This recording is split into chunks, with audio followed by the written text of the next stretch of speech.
Economia, com Edgeide Fernandes. Análises dos fatos econômicos que impactam diretamente o seu cotidiano.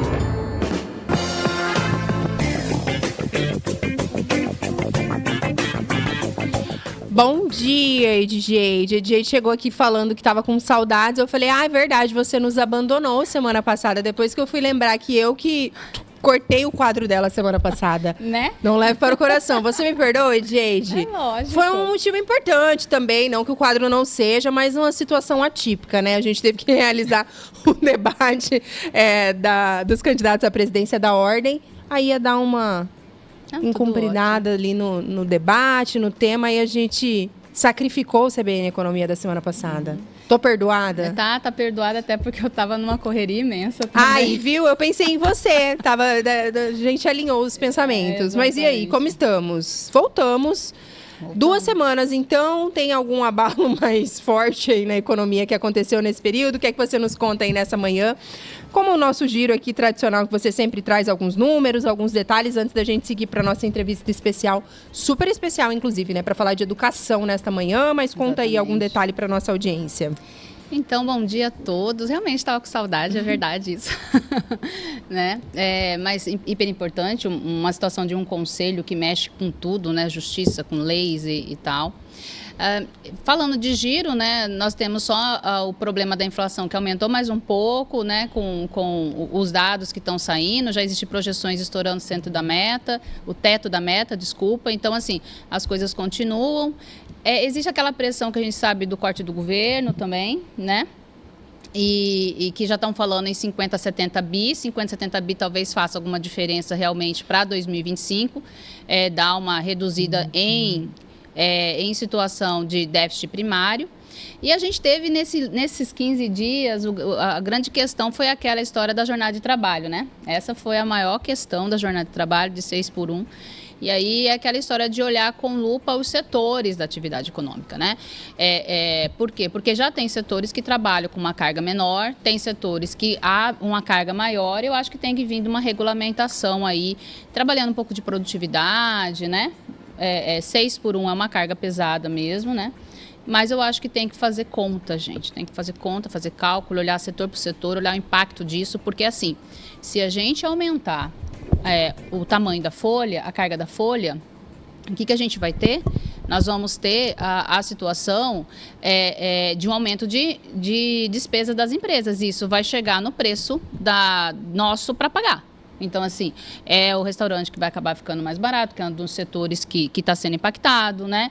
É a parte dos supermercados, né? É a parte da prestação de serviço em si. Então, acaba que precisamos fazer conta para ver se isso lá na ponta não atinge nosso bolso também, porque quem acaba pagando todo o serviço somos nós. É um debate que deve se estender, né, Edgeide? A gente comentou sobre esse assunto, eu né? acho Que havia expectativa de que ele nem começasse a ser discutido, porque é um tema bastante polêmico, né? Que tem ali muitos prós e contras. Exato. Mas aí, enfim, caminhou, mas você acha que é uma coisa que a gente vai discutir aí pelo próximo ano, pelo menos?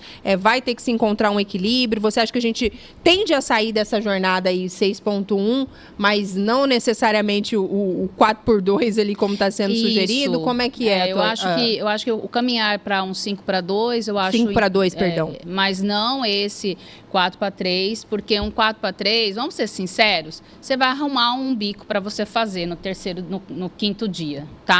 Você vai trabalhar com Uber, você vai trabalhar no iFood, você vai trabalhar com alguma coisa, você vai fazer comida em casa e vender, você vai trabalhar em alguma maneira para aumentar a tua renda, uma chance até de aumento de renda extra, né? Então, assim, eu acho que o trabalho, dependendo do setor, tem que ser ponderado, analisado, calculado e talvez vindo aí uma reestruturação por setor de atividade econômica. Isso é importante. Mais algum detalhe, Pedro Panocchi, em relação a esse tema? Alguma pergunta que você tem aí para Edgeide ou seguimos para falar de educação? Então vamos, Edgeide. Ou tem mais algum detalhe aí que a gente não perguntou? Eu quero dar uma geral, gente, para falar de educação, eu acho interessante a gente falar de dados sociais, porque a educação, ele mexe diretamente com o futuro da gente. A educação é o único meio efetivo que muda a realidade das pessoas, né? E aí tem uma coisa que eu até faço muitos cálculos, hoje tenho até demandas em relação a isso, em termos de análises econômicas, que é trabalhar indicadores sociais. sociais. E dentro desses indicadores sociais, uma das coisas que nós trabalhamos é pobreza, né? E aí eu lembro, no meio dessa uma semana, eu tive viajando e apresentando um trabalho, inclusive, e na hora do trabalho eu cheguei a falar, ó, aqui é o número de miseráveis, aqui é o número de pobres, né, e aqui é a classe média, aqui é rico. E aí a pessoa falou assim para mim, me indagou, nossa, mas que palavra forte, miserável. Eu falei, sim, é a extrema pobreza.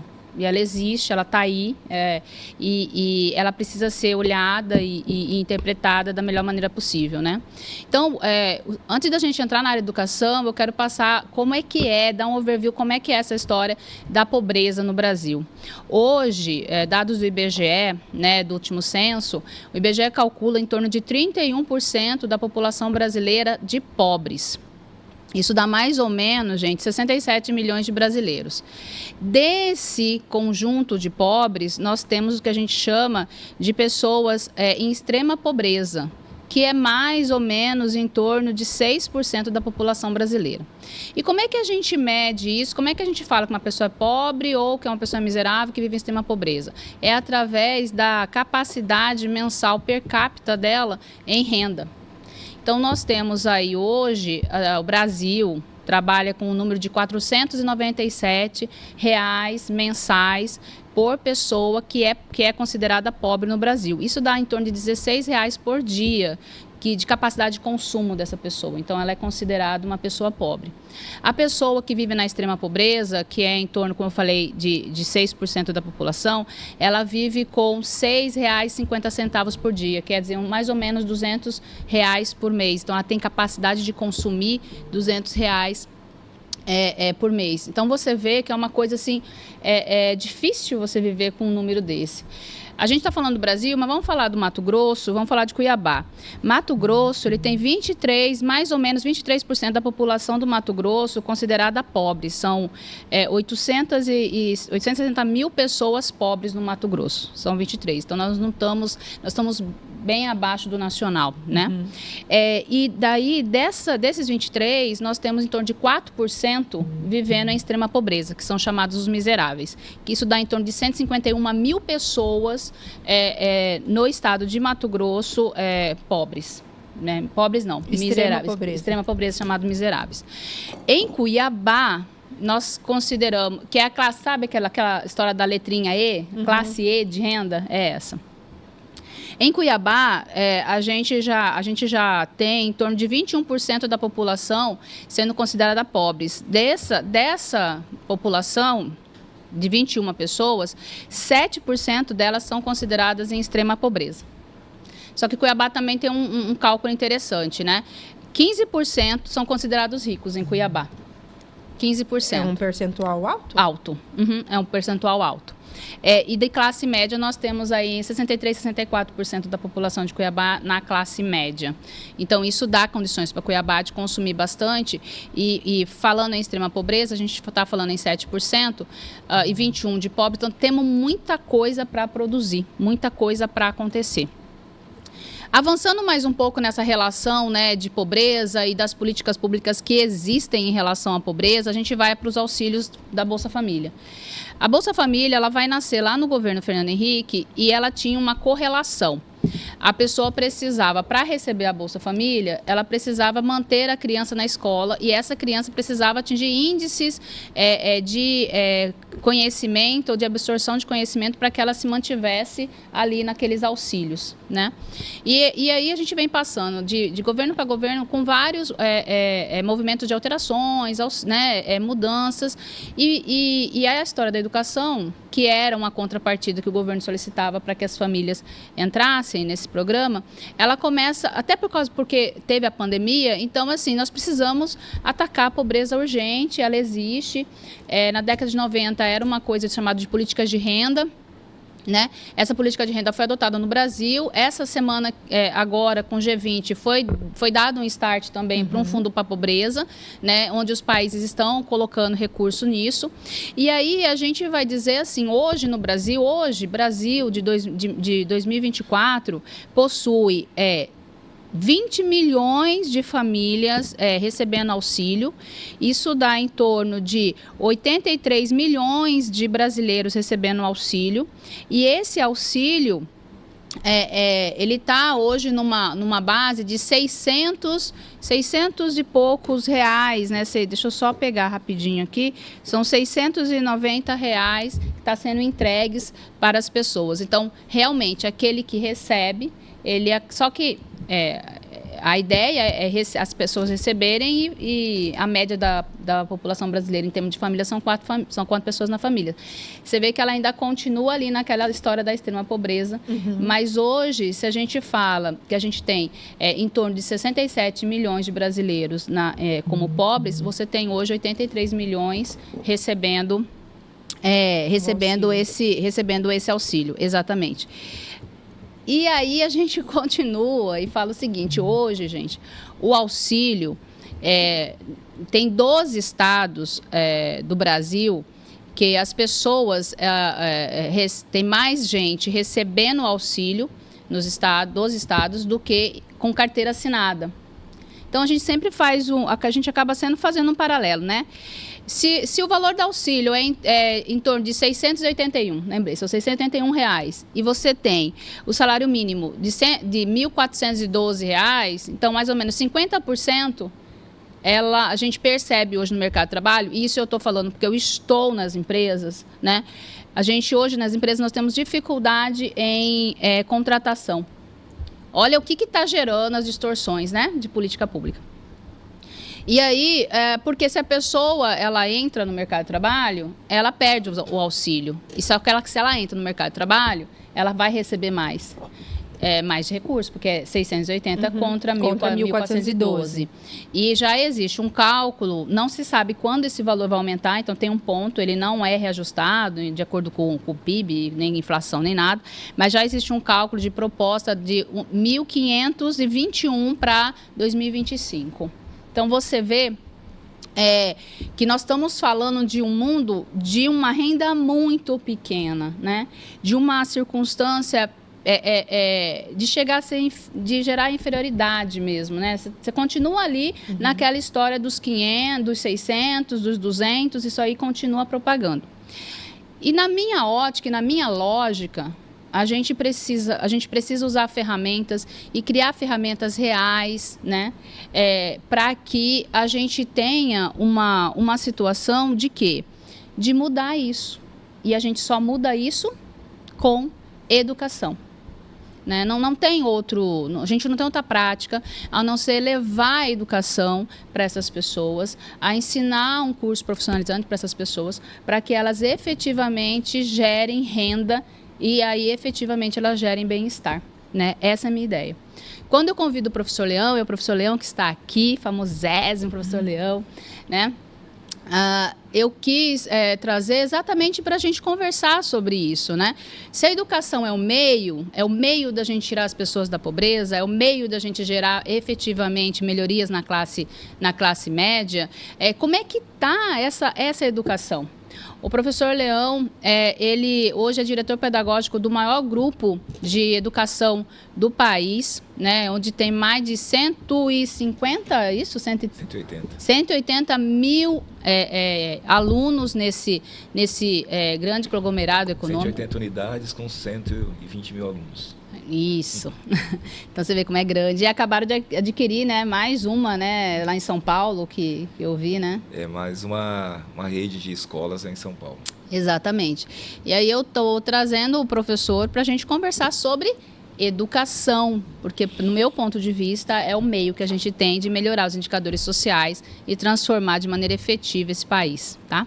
Bom dia, professor. Bom dia a todos que nos ouvem também. Bom dia, seja bem-vindo, professor. Ao longo aqui da nossa conversa, a gente vai trazendo aqui a participação, né, do ouvinte, algumas dúvidas, a gente vai tirando as nossas dúvidas por aqui, mas a gente fica sempre à vontade para conduzir aí o nosso quadro. Então, professor, o senhor vem de uma história de educação de quantos anos já? 33 anos. 33 anos como educador. como professor e passando também pela gestão, como coordenador pedagógico, como diretor de unidade e agora na função de diretor de ensino das escolas do grupo aqui no Centro-Oeste. São 16 unidades com 6 marcas diferentes. Olha só, é bastante responsabilidade, mexendo muito com o futuro do Brasil, né? A educação é sempre uma proposição de futuro. E quando nós olhamos para o ingresso da criança lá aos 2 anos e meio, lá no infantil, e vai seguir essa trajetória até o final do ensino médio na educação básica e depois ingressar numa universidade ou num curso técnico que seja também. Então nós temos que olhar com uma perspectiva de longa duração, garantir a permanência dessas crianças e adolescentes na escola para que sejam bem formados e que possam alçar voos. E obviamente que a gente entende que a educação é a mola propulsora para o desenvolvimento social, para a mobilidade social.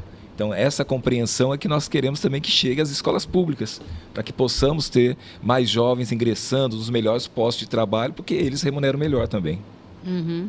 E como que estão os desafios dessa jornada dessas escolas, da educação no Brasil? Como você entende como um dos principais desafios? Bem, a desigualdade social é um grande desafio. Então nem todos têm acesso a uma escola de qualidade. Uhum. Isso está ligado à extensão territorial que é o nosso país, mas não quer dizer que nas grandes cidades nós tenhamos todas as melhores escolas. Então ainda precisa de investimento em estrutura, precisa de investimento em formação de professores, seja na formação inicial desse professor, seja na formação continuada desse professor também, investimento em tecnologia. Quantas escolas não têm acesso à internet hoje? Quantos estudantes não têm acesso a um conteúdo de qualidade? Quantos professores não têm condições de levar para a sala de aula esses recursos todos? Então, acho que a desigualdade do Brasil ainda é muito grande, impacta, sim, na qualidade de ensino que é ministrado nas salas de aula brasileiras. E tem uma possibilidade, num curto prazo, professor, de mudar esse cenário? Ou essa já é uma luta, né, um cenário que a gente vê acontecendo há muito tempo? E com todo, até, né, aproveitando esses dados todos que a EdJade trouxe para a gente, é algo que é uma barreira muito difícil a gente conseguir ultrapassar e tornar o ensino, seja ele público ou privado, guardadas ali as devidas proporções, algo mais igualitário para todo o país? Ou é um lugar que a gente está muito difícil de alcançar? Não vejo que seja difícil de alcançar, mas está distante. Uhum. Né? Eu vejo que os investimentos nem sempre são bem aplicados. Então, de chegar na ponta mesmo, a gente sair com a verba que é destinada à educação, que é verba carimbada, inclusive, a porcentagem de investimento, e chegar lá na ponta e nós enxergarmos essa qualidade. A gente tem visto um movimento, especialmente aqui em Mato Grosso, desse investimento, e é interessante que quando o investimento acontece, os números que são utilizados para aferir a qualidade de ensino, como por exemplo IDEB ou mesmo SAEB, a gente consegue perceber que esses resultados vêm, seja no melhor material didático entregue aos estudantes, seja nos recursos tecnológicos também. Então, assim, eu não vejo com um olhar pessimista, mas é necessário nós entendermos que isso vai demandar ainda um bom tempo, porque os números que a EdJade trouxe aqui da realidade econômica dessas famílias, então a escola poderia exercer a atratividade principal para que eu possa colocar meu filho lá na creche, essa criança ser bem acolhida e por meio de uma alimentação saudável, uniforme e recursos todos para que a família enxergue, ainda que não tenha um nível de escolaridade elevado, que a escola é ainda o melhor caminho para mudar aquela condição em que se encontra a sua família. Pedro, fica à vontade, EdJade. O professor até chegou a comentar um pouquinho, mas eu gostaria que o senhor aprofundasse mais, quando a EdJade trata desses números. O meu questionamento é de que maneira, então, a educação pode, de fato, ajudar a reduzir a pobreza, promover a inclusão social. Desde muito sempre a gente escuta dizer isso, né? E os meus pais também já escutaram dizer isso, da importância da educação.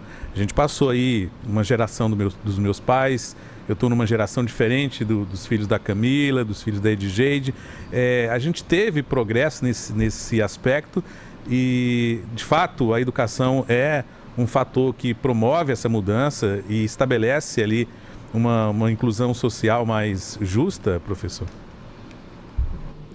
Então, a sua percepção é a percepção da maioria dos brasileiros também. O Instituto Península realizou uma pesquisa em 2022 em parceria com o IPEC para colher das pessoas justamente qual a percepção que tem sobre a educação. E 98% dos entrevistados respondem que sim, que a educação é a mola propulsora para a transformação social.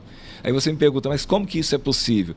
Bem, uma sociedade com maior nível de escolaridade exerce também maior atratividade de investimentos, porque nós vamos ter também uma maior produtividade, nós vamos ter um exercício efetivo da cidadania, que tanto se fala, né? E às vezes a palavra cidadania, cidadão aparece muito em período de campanha eleitoral, mas como que é o exercício efetivo da cidadania? A reivindicação de uma melhor escola no seu bairro, a reivindicação de instalação de bibliotecas inclusive abertas aos finais de semana. Porque é muito contraditório, biblioteca fecha na sexta-feira, mas as famílias estão em casa nos finais de semana, que poderiam utilizar e usufruir desse processo todo. Então eu vejo, Pedro, que o caminho para que nós consigamos desenvolver habilidades e competências que façam interface com as necessidades reais da economia são questões super importantes para o desenvolvimento de uma sociedade. Por isso até, e nós vamos tocar nesse assunto logo mais, acredito, que é o investimento no currículo também. Isso. Que currículo é esse que está sendo praticado nas escolas brasileiras? E se esse currículo atende às necessidades reais da economia. Muitas vezes as escolas estão de costas viradas para esse processo todo. E é óbvio que daí o investimento na educação, que é a longo prazo, aquela criança, aquele adolescente jovem, não vê aquilo como necessário para poder chegar ao mercado de trabalho, o que é um grande equívoco.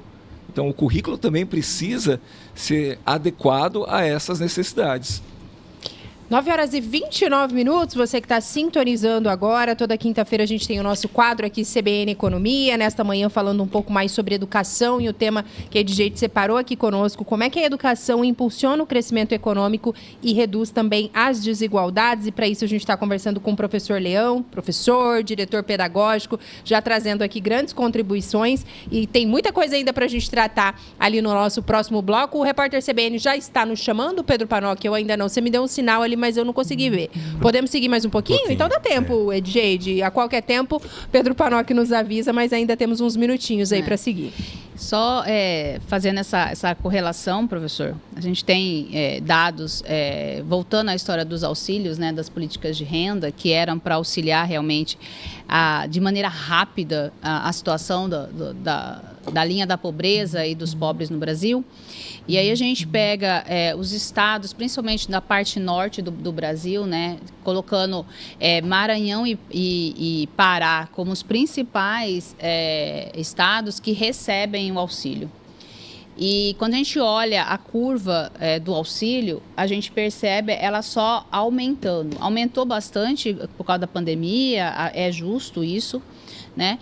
Mas ela continua tendo movimentos de entrada de pessoas nesse auxílio. Como eu falei, nós, pelos cálculos do IBGE, são 67 milhões de brasileiros na pobreza, incluídos aí os de extrema pobreza, mas são 83 milhões recebendo esse auxílio. E aí nós temos o Maranhão sendo o estado que possui o maior volume de pessoas recebendo auxílio.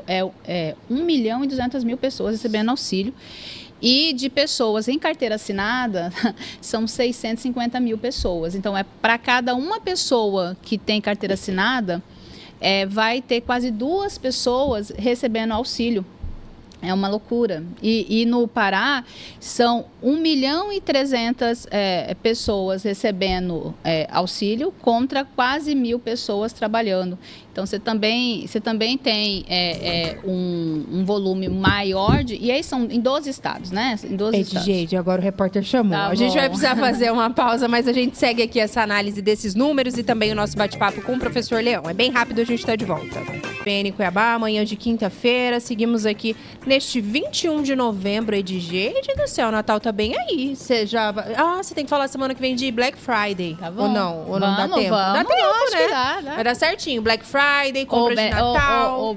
Ou Black Fraud. Eu sabia que você ia falar isso, Edjeide. Olha, semana que vem. Eu acompanho, não sei como tá a sua pauta, eu mas acompanho números e assim, Pedro, deu aquela aumentadinha nos itens que eu tava procurando, eu também sabe? percebi. Eita, nós. Você também, né? Exatamente. Não sei se vai ser a nossa única pauta, mas separa um tempinho Não, aí, vai, semana que vem, já pra gente tá tratar marcado. desse assunto. Já tá Natal, marcado. vem aí, vamos organizar as finanças É isso aí. para Adoro. o próximo. Ah, ainda tenho 2 semanas aqui com você, depois eu vou ficar off.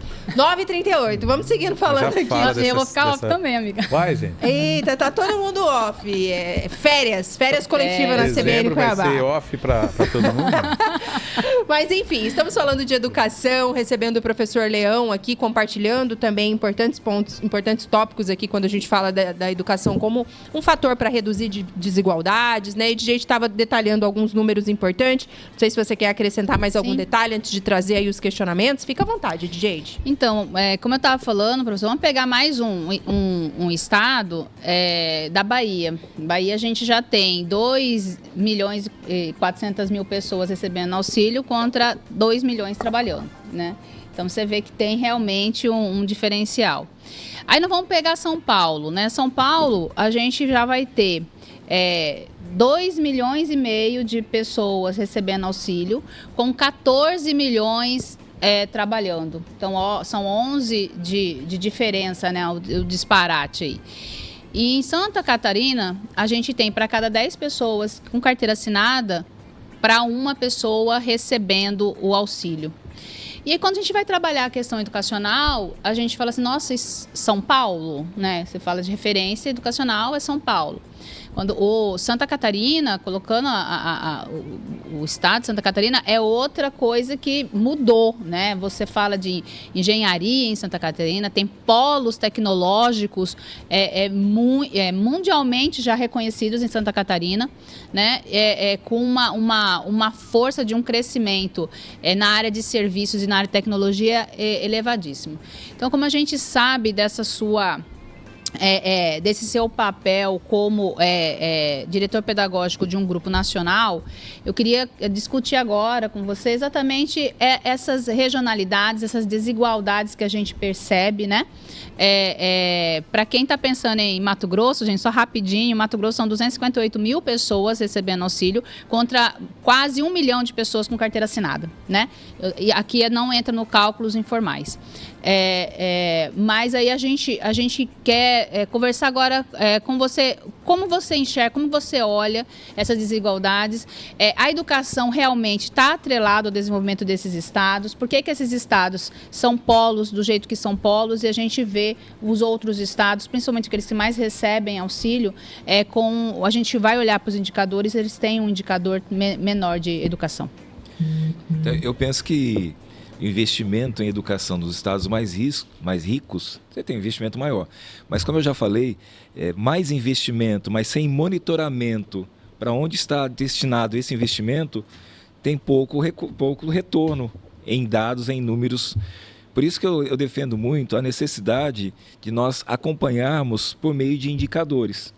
É óbvio que nós temos o SAEB, que avalia essas escolas e consegue nos dar resultados e dados para fazermos inferências a partir do que é destinado e do que tem sido feito nos estados. Mas Para ensino básico, né? É o indicador de ensino básico. Ensino básico. A prova que é aplicada, chamada também de Provinha Brasil, aplicada lá no 5º ano, né, no último ano dos anos iniciais, no ensino fundamental nos finais aplicado no 9º ano e na 3ª série do final do ensino médio. E nós temos o Enem também. Então, para além desses indicadores nacionais, eu penso que nós temos que ter nas unidades escolares os seus indicadores e suas metas também. Eu percebo que há uma certa resistência da escola pública a falar em meta, que parece ser a lógica da economia entrando na educação. Ora, se nós não tivermos meta, nós não vamos conseguir melhorar a nossa nota no IDEB, nós não vamos conseguir melhorar os nossos resultados no SAEB. Nós não vamos conseguir melhorar o ingresso dos alunos oriundos de escola pública nas universidades públicas. Então é preciso ter meta, sim. E essas metas, elas devem ser acompanhadas com os indicadores. Então, indicadores de frequência desses estudantes, indicadores de evasão, indicadores de atendimento, indicadores avaliativos. Tudo isso é importante para que, ao longo desse percurso de um ano letivo, nós possamos fazer reorientação e reorientação pedagógica mesmo. Então, se um conjunto de alunos teve uma nota baixa em matemática, eu preciso rever o meu planejamento, reorientar esse planejamento para que nós possamos ter um resultado melhor. Se eu for aguardar 2 anos para enxergar esse resultado, ou uma geração toda, nós estamos condenando uma geração ao fracasso. E os postos de emprego que surgem acabam não sendo recebidos por esses alunos, porque eles não têm condições de habilidades e competências para poder alcançá-los. O que você percebe em termos de um aluno que está lá em São Paulo e de um aluno que está aqui no Mato Grosso? O que você percebe assim, de diferenciação em termos de educação? Não só assim, falando em termos de prática com relação a ser do público ou ser do privado, mas assim, em termos gerais de educação, daquele que está lá no Sudeste e daquele que está no Centro-Oeste.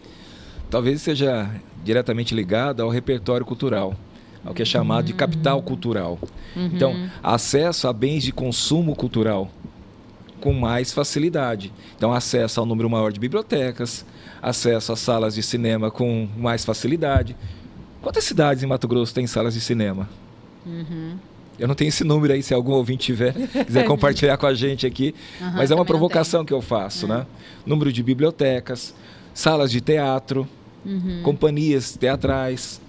Tudo isso é o que nós chamamos aí de capital cultural, que está para além da sala de aula. É óbvio que a escola é, sim, né, a grande promotora, mas não pode ser a única, porque na medida em que eu tenho um aluno que teve muito mais acesso a esses bens todos, o desenvolvimento dele também na escola vai ser diferente.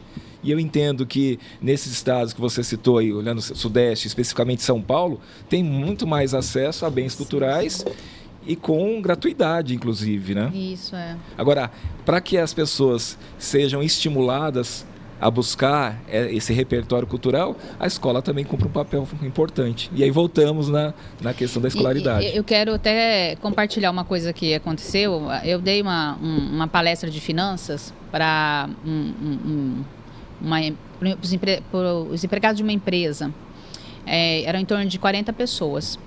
E aí, como é finanças, a gente sempre fala assim, qual que é o seu hobby inicial, né? Porque para a gente desenhar o sonho, né? A cenourinha para a pessoa se organizar e buscar a cenourinha, digamos assim, né? Para ela montar sua poupança e um estilo de vida melhor com o passar do tempo. E aí, tinha ali as perguntas, né? Que eu faço até online, isso para na hora ficar... Ela já responde e já aparece no telão as respostas e tal. E aí, na hora que veio o diagnóstico, o que as pessoas faziam no horário que ela não estava trabalhando? Era Netflix, era canais para assistir filmes e séries e tal. Nem era com a família, nem era estar com a família, nem era ir para o cinema, nem era sair com os amigos, né? Sabe? Deu mais de 70% as pessoas ligadas ao entretenimento solitárias, entendeu? E eu falei, nossa, né? Não praticava, um ou outro praticava esportes, principalmente os homens, né? Mas as mulheres, assim, muito com esse foco daquele entretenimento sozinho ali na casa, assistindo isso.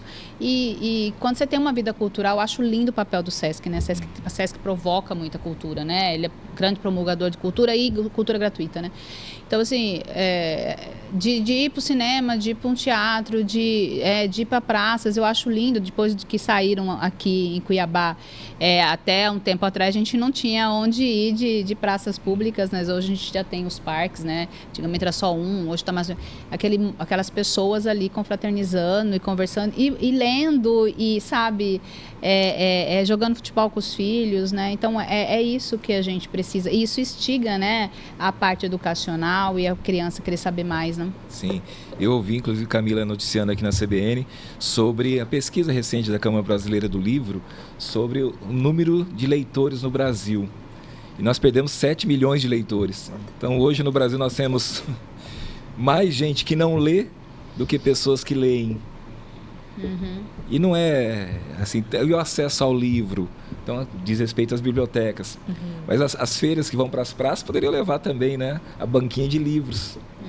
E aqui eu quero mandar um abraço para o Clóvis, que é o nosso Papai Noel do livro. Papai Noel do livro, né? Que tem um trabalho sensacional, né? Principalmente nas comunidades ribeirinhas, né? Ao longo do ano, pega ali os livros, coloca ali no barco, na canoazinha e sai fazendo esse trabalho também, Exatamente, né, professor? Né? Pessoas que muitas vezes não têm acesso, né? Essa questão da cultura, tudo isso que o senhor está falando, que a DJ está pontuando, e que por meio dessa iniciativa também do Clóvis, elas conseguem, né, ter algum convívio, né, com essa questão, principalmente da leitura. É fazer chegar o que nós acabamos de dizer aqui, o repertório cultural, então. E por meio da leitura escrita, eu acho que isso é super importante para esse desenvolvimento também. Pedro, tem um recadinho aí para nossa audiência, antes da DJ de seguir aqui com a nossa pauta? Fica à vontade.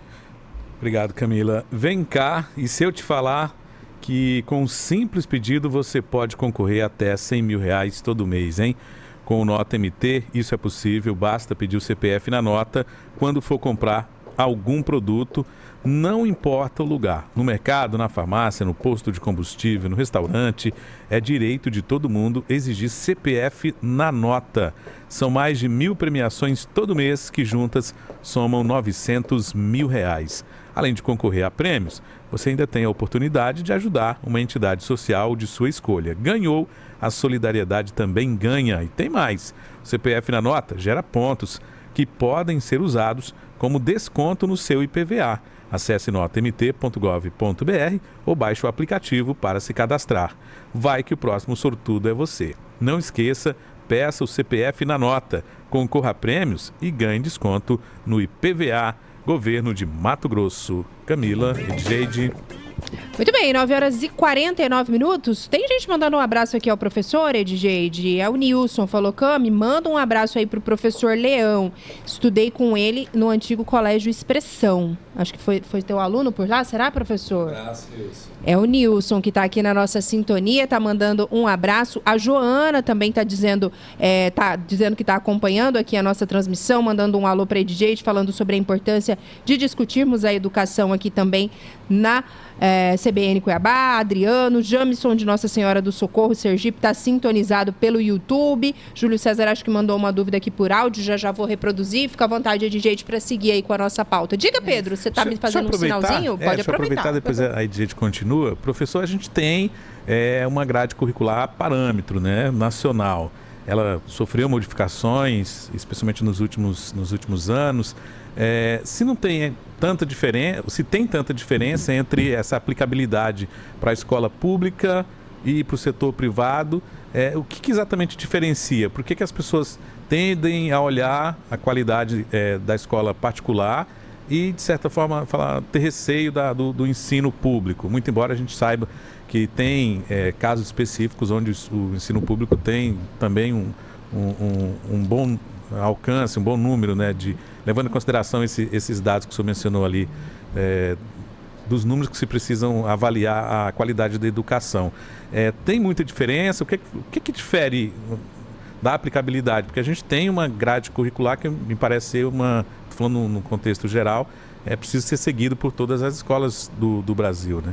Isso, nós temos a Base Nacional Comum Curricular, que é o documento orientador para a promoção dos currículos das unidades escolares. Então, em tese, todos se baseiam nesse documento da BNCC, né? Inclusive, que agora foi reestruturado no ensino médio. Então, nós estamos aí diante do novo ensino médio. O novo do novo, né? Na verdade, é muito mais uma readequação de tempo da formação geral básica, de 1.800 para 2.400 horas, e uma redução dos itinerários formativos, que lá atrás foi até mal interpretado por algumas escolas no exercício desses itinerários, mas de toda forma uma reorganização e distribuição de tempo desses currículos.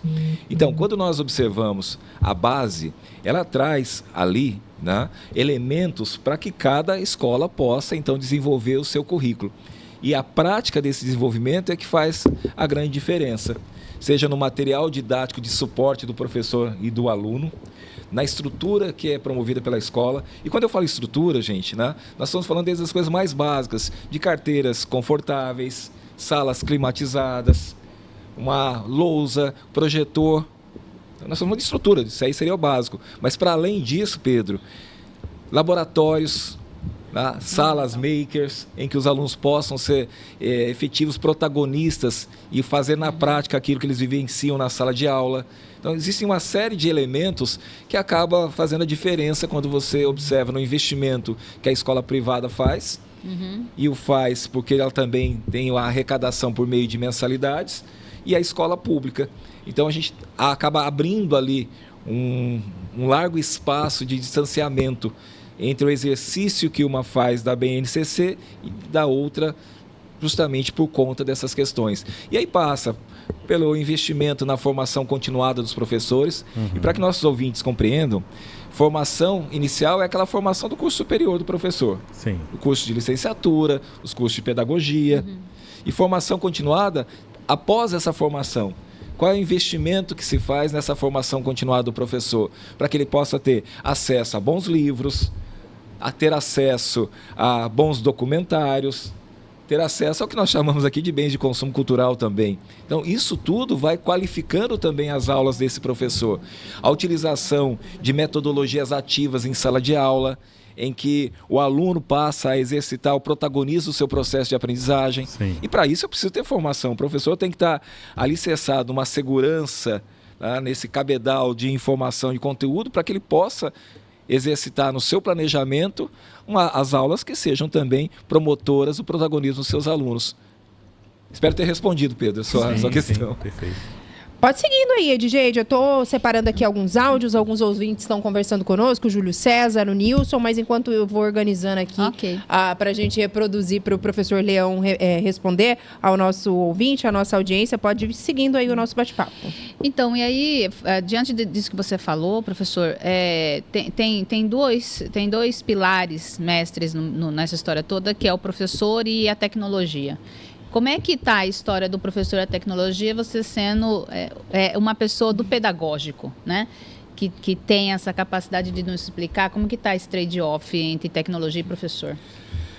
Bem, aí eu tenho que recuperar o histórico de 2020, né? Recupere. Que foi o grande susto que nós tivemos com a pandemia. Né? Seja pelas questões sanitárias, mas seja também pelas questões educativas e sociais, né? Como que isso mexeu com o mundo todo. E como que a escola, que vinha namorando a tecnologia, eu digo namorando porque algumas escolas avançando um pouquinho mais nessa utilização da tecnologia, né? Seja na promoção de aulas online, seja possibilitando ao aluno utilizar a tecnologia também para o seu aprendizado. Mas em 2020, todas as escolas, absolutamente todas as escolas, tiveram que vivenciar isso, né? E naquele momento, a adaptação rápida e necessária, mas não foi duradoura. Então, eu vejo que passamos por 2020, as aulas acontecendo online, os professores sofriam muito olhando para uma tela, na maioria das vezes, fechada, apenas com as iniciais dos alunos ali, seja na ferramenta de Google Meet, seja de Zoom, seja lá qual ferramenta que a unidade escolar utilizou. Passamos 2020 e 2021, os alunos voltam para a sala de aula com depoimento trazendo muitas dores desse processo todo. Então, nós não estamos preparados para uma educação online. Mas será que nós não estamos preparados para uma educação híbrida? Em que eu possa promover na sala de aula essa presença, ela é efetiva, o olho no olho o professor, o convívio social, ele é educativo. Por isso até, desculpa que eu abri um parêntese, o processo de restrição do uso de aparelho celular nas escolas. A questão não é só atrapalhar a aula do professor, o aluno não se concentrar, mas atrapalhar o processo de socialização. A escola não é para nós aprendermos apenas conteúdos cognitivos das disciplinas, é para nós aprendermos a conviver. Sim, exatamente. O primeiro contato da criança fora do ninho, né? Às vezes com muita dor da mamãe que vai deixar lá com 3 aninhos a criança, é esse processo de socialização, de negociação. Porque a criança negocia um brinquedo, né? Do conflito. Né?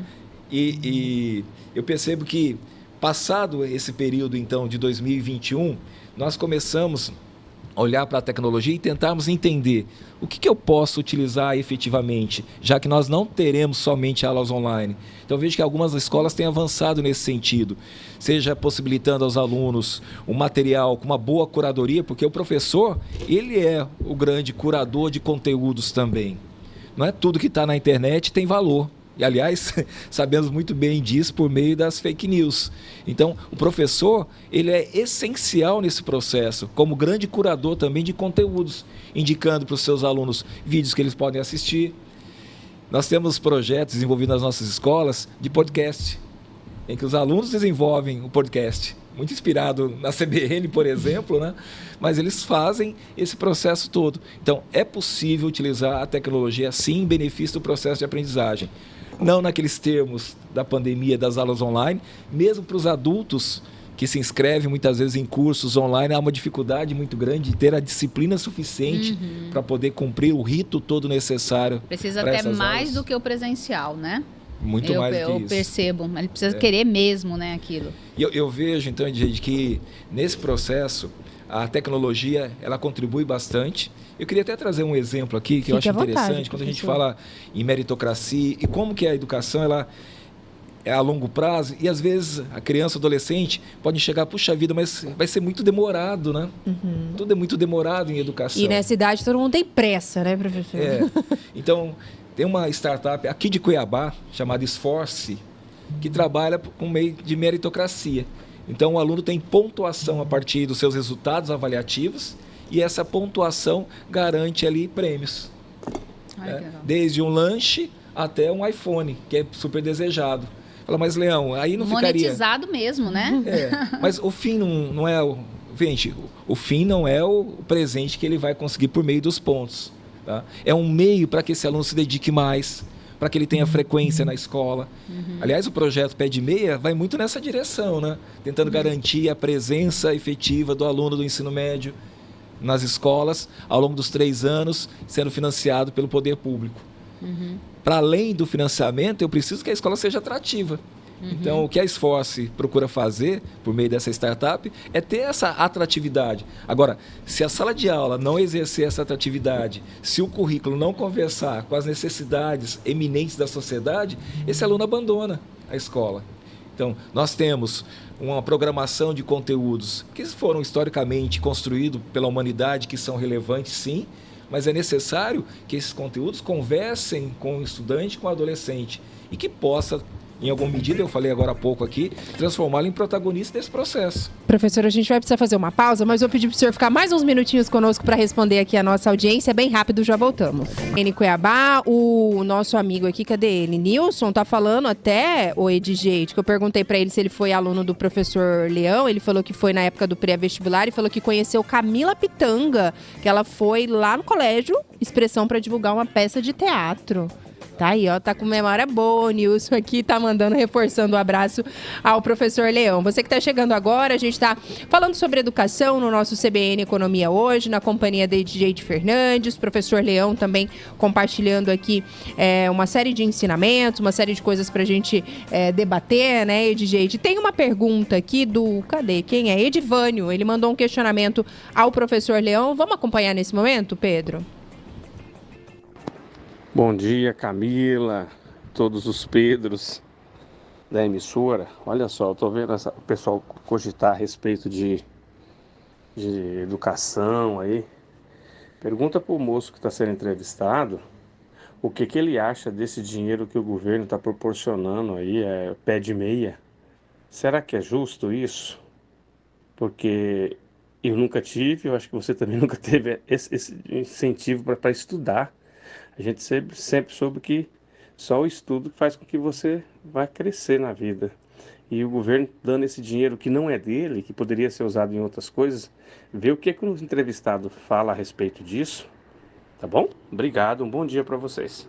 Obrigada, Edivânio. Obrigada pela companhia sempre. Só para trazer aqui um detalhe a mais, né, antes do professor falar a opinião dele sobre esse assunto, foi um programa instituído neste ano, né, pelo governo federal, Pé de Meia, um programa de incentivo financeiro educacional na modalidade de poupança e que, segundo o governo, é destinado a promover a permanência e a inclusão e a conclusão, escolar de pessoas matriculadas no ensino médio e público. Ainda de acordo ali com o que foi apresentado pelo governo federal, a ideia ideia é democratizar o acesso e também reduzir a desigualdade social entre os jovens no ensino médio, além de promover mais inclusão social pela educação. Um tema polêmico que o nosso ouvinte traz aqui, professor. Verdade. Quer saber se o senhor concorda que essa poupancinha, ele falou, na minha época não tinha isso não. E aí? Faz sentido ou não é bem por aí o caminho, professor, na visão do senhor? Oi, Edivânio. Eu quero primeiro agradecer pelo moço aí, viu? Fica lisonjeado. Então, veja só. Você está certo quando você fala sobre um recurso público que é colocado para esses estudantes aí do ensino médio. Mas o ensino médio é o segmento em que há o maior número de evasão, que os alunos não concluem o ensino médio. Então, é uma tentativa do governo fazer com que esse aluno permaneça na escola. Agora, ele sozinho não vai conseguir dar essa permanência. Como eu disse anteriormente, é necessário que, paralelamente a essa ajuda para frequência e permanência, eu preciso que o currículo converse com esse aluno também. É necessário que a escola faça sentido para ele, porque mesmo oferecendo esse recurso, pode ser que nós não consigamos melhorar a frequência desses alunos e a permanência ao longo dos 3 anos do ensino médio. E quando eu falo com um currículo que converse, é necessário que nós entendamos que eu tenho uma formação geral básica, então são as disciplinas com seus conteúdos historicamente construídos pela humanidade, isso é importante e relevante, mas que esse currículo faça a interface com as necessidades desses jovens, porque senão ele abandona a escola mesmo. E isso a gente tem visto, tá, ao longo dos últimos anos, e é uma tentativa do governo de diminuir essa evasão. Repito aqui, é necessário que a escola faça sentido para os estudantes, para que ele se sinta protagonista, e eu vejo que, em alguma medida, a BNCC tem procurado trazer essa discussão. Quando nós olhamos para as 10 competências gerais da base, e acredita-se então que ao longo da educação básica, este estudante egresso, depois de 12 anos, ele consiga então ter habilidades e competências gerais relacionadas, por exemplo, em autorregulação e autocontrole, responsabilidade social, empatia e cidadania. São questões que são importantes, sim. Então, quando nós olhamos para as relações nas empresas, por exemplo, quanto que essas habilidades socioemocionais são importantes? Então, o ensino médio tem procurado trazer isso. A discussão sobre o projeto de vida também. Então, nós estamos dando passos, mas, como eu disse, os passos em educação, infelizmente, demoram muitas vezes uma geração para nós usufruirmos daquilo que foi feito. Então, sem fazer defesa aqui do pé de meia, que não traz isso para essa discussão, mas claramente é uma tentativa do governo de diminuir a evasão no segmento em que os estudantes mais abandonam a escola. Muito bem, tá aí, Edivânio, obrigada pela participação. E Júlio César tocou em 2 assuntos que a gente falou mais no comecinho, Edjeide, concordando um pouquinho sobre o que você falava. Ele coloca aqui, o que a Edjeide falou eu também antecipei com relação à jornada de trabalho. Mesmo que seja uma folga, com certeza as pessoas vão atrás de um bico para aumentar a renda. Só vai trocar a fonte de renda, mas todo mundo vai continuar trabalhando a mesma jornada, isso é fato. E aí, sobre a questão de auxílios, o Júlio César também compartilhou um áudio, Pedro Panoc, que a gente consegue ouvir nesse momento. Não é uma pergunta, mas a opinião dele a respeito a respeito do assunto. E aí a gente pode comentar na sequência, o professor também fica à vontade. Vamos acompanhar.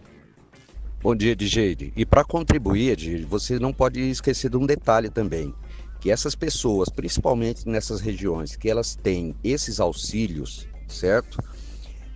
Existe ainda um incentivo que, vou falar a verdade, isso para mim não é incentivo, é que cada criança até determinada idade, ela tem mais um valor por mês para cada criança. Então, quer dizer, as famílias aumentam, continuam nessa faixa de auxílio, certo?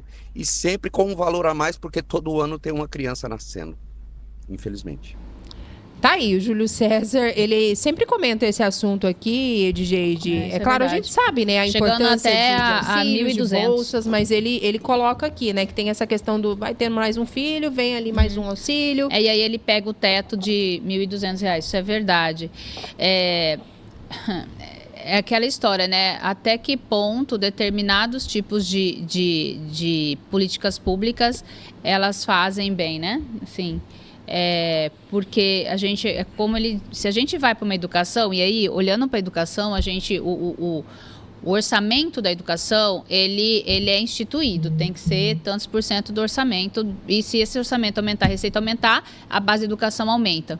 Só que aí quando a gente olha para os indicadores, se isso está fazendo bem, está fazendo sentido, está aumentando a escolaridade, né, as competências, as habilidades que até você estava comentando, aí vem a questão. E aí, quando você fala que tem uma política que, inclusive, se a pessoa tiver mais filhos, ela pode chegar até o teto de R$ 1.200, onde você tem uma população com mais escolaridade e com melhor renda. Indo na contramão disso, né? Porque você tem hoje... Recentemente eu fiz um projeto na área hospitalar ligado a mães, e aí a gente fazendo os cortes. Então hoje você tem mulheres em idade fértil querendo engravidar para ter filho com uma renda mais alta, ela chega a ser meio filho por mulher, entendeu? Então você vê que não que isso seja ótimo, excelente, mas mais filhos, mais custo, mais pressão social, mais, né? E aí eu não sei ainda até que ponto isso é interessante. Eu não parei nunca para olhar, apesar que eu gosto da temática de social. Há muitos anos eu estudo desigualdade de renda, desigualdade distributiva de renda, inclusive em culturas como soja, né? Eu tenho papers liberados em relação a isso, né? A fotografar isso, de como que se dá a geração de renda e a distribuição da renda e o combate à pobreza. Eu não vejo isso tão bem, assim, eu precisava estudar melhor, sabe? Mas existe e é 1.200 o teto. Muito bem, professor, antes da gente finalizar aqui, ele está até brincando aqui, parabéns pela entrevista, professor Moço. Como o senhor vê o ensino de filosofia nas escolas e se acha que deveríamos ter ensino constitucional nas escolas? Obrigada, belíssima entrevista. É o professor Luciano que nos acompanha aqui. Só um pouquinho. Prof, então o senhor virou leão para gatinho? Olha só, hein?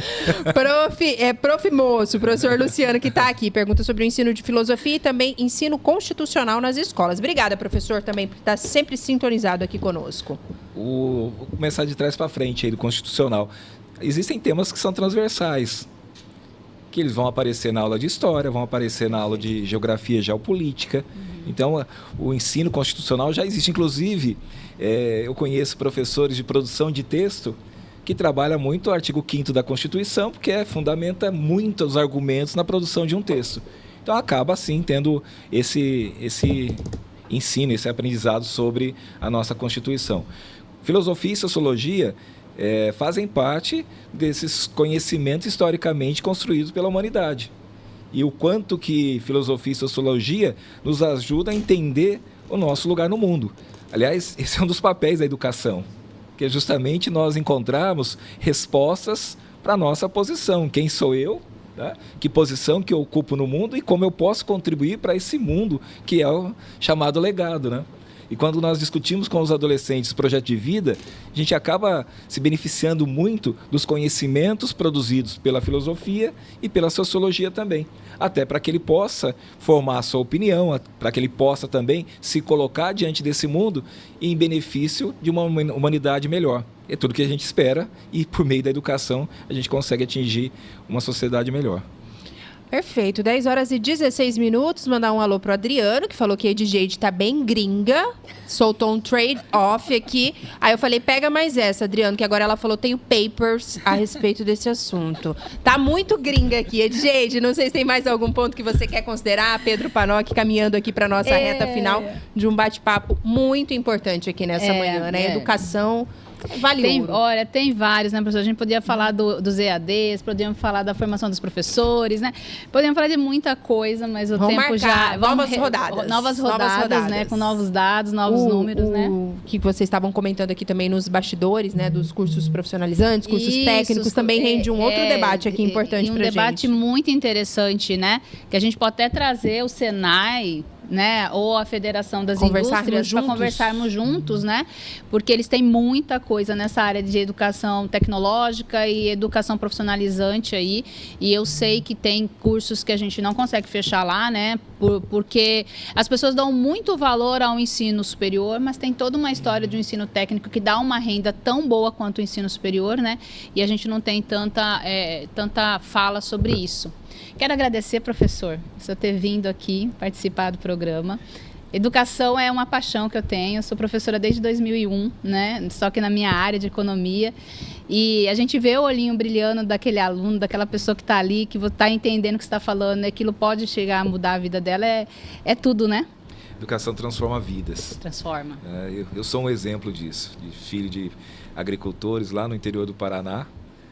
E foi por meio da educação que eu consegui ascender socialmente, né, e poder entrar em sala de aula e perceber essa transformação ocorrendo na vida dos meus alunos. Agora há pouco, Nilson, né, trazendo aí essa mensagem bacana.